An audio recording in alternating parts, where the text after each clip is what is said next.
Before we get started, I want to thank you for listening, and I have a personal favor to ask. Please push that subscriber button on the bottom right-hand corner of the screen. This will ensure the future of this channel and help us help you discover the world of collectability. So if you love Patek Philippe content, push that button now, and also comment below after you watch this video. In fact, if you comment, you'll be automatically entered into a drawing to win a coveted collectability cap for each video that we share. And do you know what HOX means? Please comment below. Now let's get started. In recent months, we have been so fortunate to unearth dozens of incredible vintage watches. This is what all of these pieces have in common: unquestionable authenticity, exceptional beauty, and all that Patek Philippe DNA that makes a Patek Philippe a Patek Philippe. So here at Collectability, we're so thrilled to share this selection of offerings that will soon be available on the site. And if you have any questions about these watches and would like to learn more, please DM or email us and we will share more information about each individual timepiece. So to get started, we have some pocket watches, of course, and a collectability favorite to begin, a Patek Philippe coin watch. But this is something that we don't see too often. This is a Patek coin watch that was made in 1946 and originally sold in 1947. And it has this beautiful gold dial with these beautiful enamel breguet numerals. And these hand-painted numerals are one of the things that just really makes this coin watch transcend into art. So if you'd like to learn more about coin watches, please visit our video, Hidden Secrets of Patek Philippe Coin Watches, that we featured almost exactly 1 year ago. Please check it out. And here are two watches from the early 1960s from Gilbert Albert, from the famed Ricochet collection. And please take a look at this ad from 1962, and we have the actual 7088 and 7089 placed on the ad so you could kind of see the differences between the two references and their original picture from 1962. If you'd like to learn more about Gilbert Albert, please reference back to this incredible article that we have on collectability.com, which will explore deep into the world of all things Gilbert Albert. So first, let's start with the 788. Look at that dial. That is incredible. It's hand engraved, all in gold. And these were the high-end offerings from Patek Philippe in time, so no corners were cut.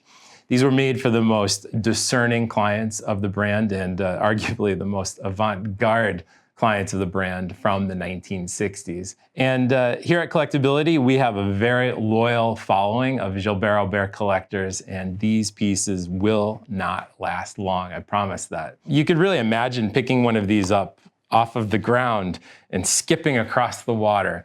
And these particular Ricochet watches are stunning. So I wanted to show you this reference 789 next, because this presents something I've never seen before, and that is a retail signature of a name you may or may not know, and that's Gumbiner. Gumbiner was a renowned Madison Avenue retailer, which was located in the Upper East Side of New York. They were a family jeweler that catered to some of the most discerning New Yorkers from the 1930s through the 1970s. We occasionally see pieces signed Patek Philippe and Gumbiner surfacing on the market. Many impressive Patek Philippe double-sealed watches include the references 1463. There was a 1526 that surfaced. And most notably, there was a 2499 that had both the Patek Philippe signature and the Gumbiner signature.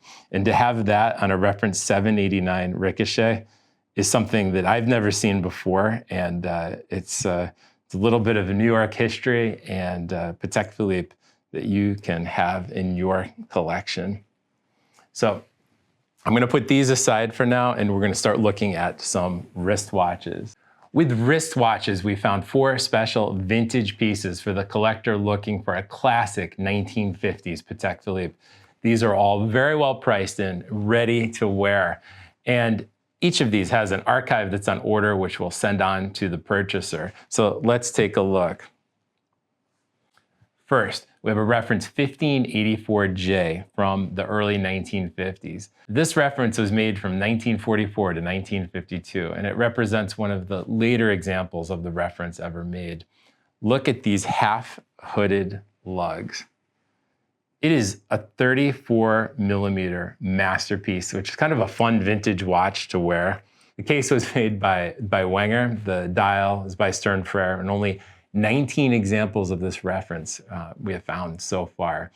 And this is the only one with a Gobi Milan signature. So it's quite incredible to have an example like this on your wrist, which has a little bit of history. And if you're looking for your first vintage watch that's priced at an accessible price point, look no further than this incredible piece. Next, we have a Patek Philippe reference 2509 in yellow gold. Amazingly, this is only the first time Patek Philippe has offered one of these water-resistant icons from the 1950s. It has the distinctive Taubert water-resistant screwback case. And then this watch in particular is so attractive because of the dial. Look how it is aged. It has so much texture.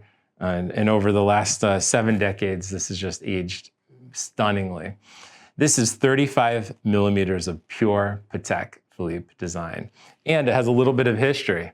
I would guess there's a love story behind this, because you can see how it's signed this gentleman's name from Miami, Florida, and it has the woman who gave him this watch generations ago. Next, I am always excited to have a reference 2526, and especially excited to have this reference 2526 because it represents a buying opportunity for you. This particular piece has a service dial, and you'll note that by looking carefully underneath 6 o'clock, you're going to notice the a priori signature. It says O Swiss O. So we know this dial was made after 1971, and this is a telltale sign that you know your 2526 has a service dial. And even today, if you send a Patek Philippe to service that has a cracked enamel dial and you agree to have a service dial placed on it, this is what it's going to look like afterwards. You can then have the comfort of knowing you could wear the watch and it's not going to crack, and also have the comfort of knowing it's going to cost about a half, if not a third, of the price of a 2526 with a perfect, uncracked enamel dial.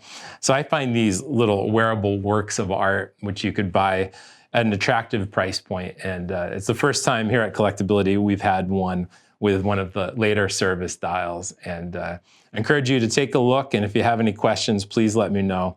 It even has its extract from the archive confirming its production in 1954. And here for a bit of American history, we have this incredible reference 2524. Flame lug from circa 1953. Look at those lugs. This is a monster of a vintage watch. It is not only gorgeous and wearable, this particular example has a great history because this was bought from the estate of Jim Thompson. Jim Thompson was nicknamed Big Jim, which is now the nickname of this watch. And at 6 feet, 6 inches, he was a memorable historical figure and was indeed Illinois' longest serving governor. He passed away in 2020, and this piece showed up at auction, and Collectability is so happy to have this on offer. For a bit of Patek Philippe history combined with American history, look no further than Big Jim. And next, we have some distinctive offering from the 1960s and the 1970s. This tray has some pieces that I really want to keep in my personal collection because they are so wearable, starting with this reference 3445. Look at that dial. It's this anthracite gray dial with those white Roman numerals. And I was absolutely thrilled to see that the extract from the archives confirms this dial configuration as original for this piece from 1969. Next, I have a reference that I absolutely adore. This is a reference 3634 with an Onyx dial. And I've always wondered about the difference between the 3630 and the 3634 because they frankly look exactly the same. But this Onyx dial Ellipse is absolutely beautiful on the wrist. And once you learn the difference between the 3630 and the 3634, you will never forget it. The 3630 is the manual wound version with the caliber 175, and this is a reference 3634. It's the self-winding version with the caliber 28-255. It's a useful tidbit for you to know the difference between these two references. And this has the ultimate giveaway in the back of the case. It actually has its original retailer sticker on the back from Patek Philippe that distinguishes it as automatic. And indeed, when you open this watch, you see the caliber 28-255, which is the same movement that you see in the reference 3700 Nautilus. Now, let's look at some bracelet watches, because this is what it's all about. I have first a reference 3733 1J, also with an Onyx dial. I mean, just look at this bracelet. It is so weighty. It's just, you can feel this on your wrist. And this has quite a big bracelet. It's 7 1/4 inch diameter. This can be worn by a man or a woman and can be sized as needed. It is the kind of watch that is a statement, and these were made in white gold and also in yellow gold. And this yellow gold version with Onyx dial is available now on Collectability. Speaking of bracelet watches, I have two reference 4151s from the early 1970s that just steal my heart. And I must say that I'm so happy that Patek Philippe just launched a reference 5738 in rose at Watches and Wonders with a mesh bracelet. Now, the retail for that watch is just over $60,000, and each of these can be acquired for less of a third of that price. And that, frankly, is what Collectability is all about. And just look at how the construction of this bracelet is. And when you feel it in your hands, it feels like fabric. And on the wrist, it just melts. It's absolutely, it's a tangible feeling. It's a piece of jewelry. It's a watch, and it's an Ellipse. It really has everything all in one. And we also have a white gold version, which is a much smaller bracelet, but with the silver dial, it's a functional work of art and just pure beauty. I want to thank you all so much for joining us today, looking at these new offerings. If you enjoyed this video, please like and subscribe to Collectability on YouTube, Instagram, and also TikTok so that you don't miss any future posts. Thanks again, and enjoy the hunt.